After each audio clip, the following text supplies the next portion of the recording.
Hi everybody, it's Kathy from Huckleberry Herbs and Art, and I'm here to do a project share with you. Oh my goodness, I am so glad I finally finished a project.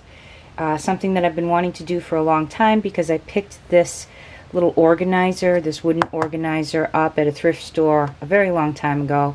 Came in the usual brown, stained, just plain. And I definitely wanted to play around with some Shabby Chic stuff here. Oh, it's been so long.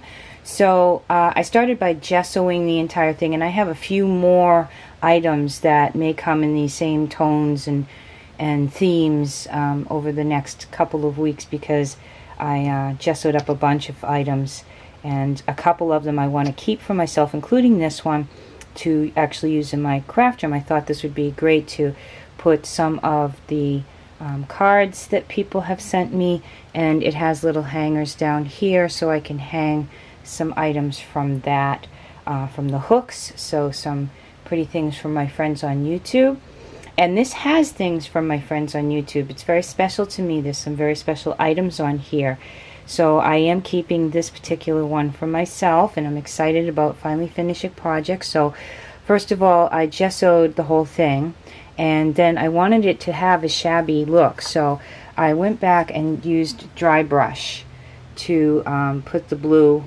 My craft room is a light blue, so I wanted to, and then I came back and added the little bit of pink. And as I was seeing the color step forward, I immediately thought of this incredible graphic 45 Gilded Lady paper that I just got a little 8x8 for myself because I just had to, because look at the shabbiness, look at the colors, so pretty. Some of you may have been wondering, do I like anything except Heartfelt Creations?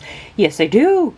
And this graphic 45 paper, oh my goodness, I'm so glad I got the 8x8 because it was perfect for this. Now I'm going to turn this around and start from the top, because some of these pieces are really very special to me.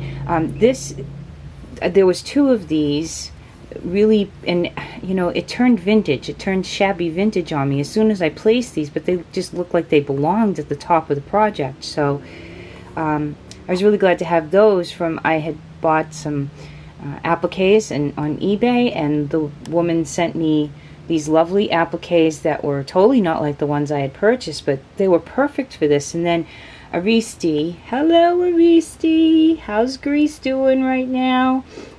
She had sent me these beautiful, soft, very fine thread doilies that her mom made. She was so sweet to share them, and of course I want to keep them, and I want to use them on things that I'll be able to see them on for good. And then Gail had sent me Fava of 4. Thank you very much, Aristi and Gail, because you'll be hanging in my craft room for good. These lovely little appliques that I believe came off of a dress.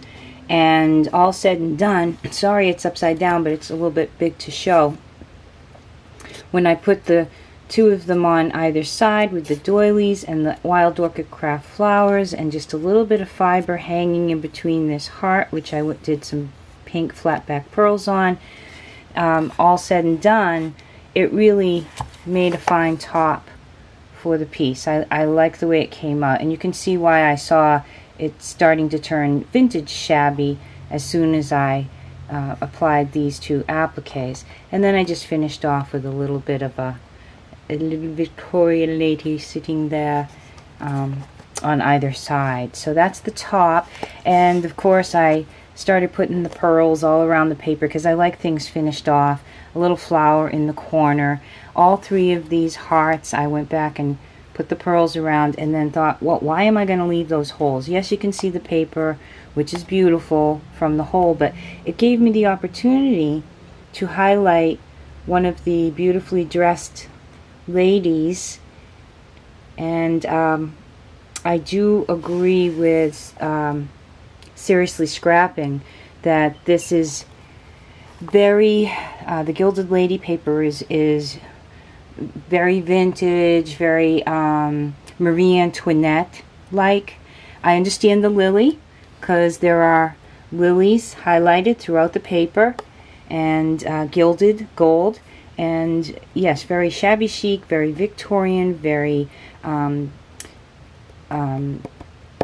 well, anyway, you can see what I mean as far as highlighting each of these ladies in their very beautiful dresses inside, and it was worth it to go back and put the paper in there. And then it just seemed to call for me to put this here with a little vintagey looking lace and then some streamers. And then I do have some dangle.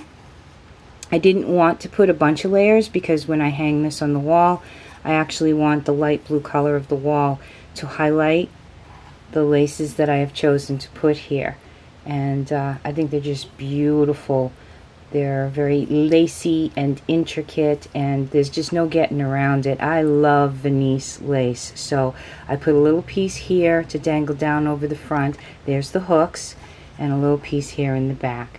And then on the other side, I used one of Aristide's rolled roses, a little fleur-de-lis, some more of her mom's doilies, some fibers, and the last that I had of Gail's beautiful light rose pink toned applique, and more streamers coming down. So I'm very pleased with how this turned out, and I'm thinking it will make a lovely place for me to put some of the beautiful cards that I've received, to hang some of the maybe dominoes and other things, some of the cards that hang that people have sent me in my craft room, so I can remember so many people when I look up here. Well, anyway, I hope you liked it. It's my new shabby chic vintage gilded lady. I'm so excited I finally finished a project. Okay, everybody, till next time, this is Kathy from Huckleberry Herbs and Art. God bless.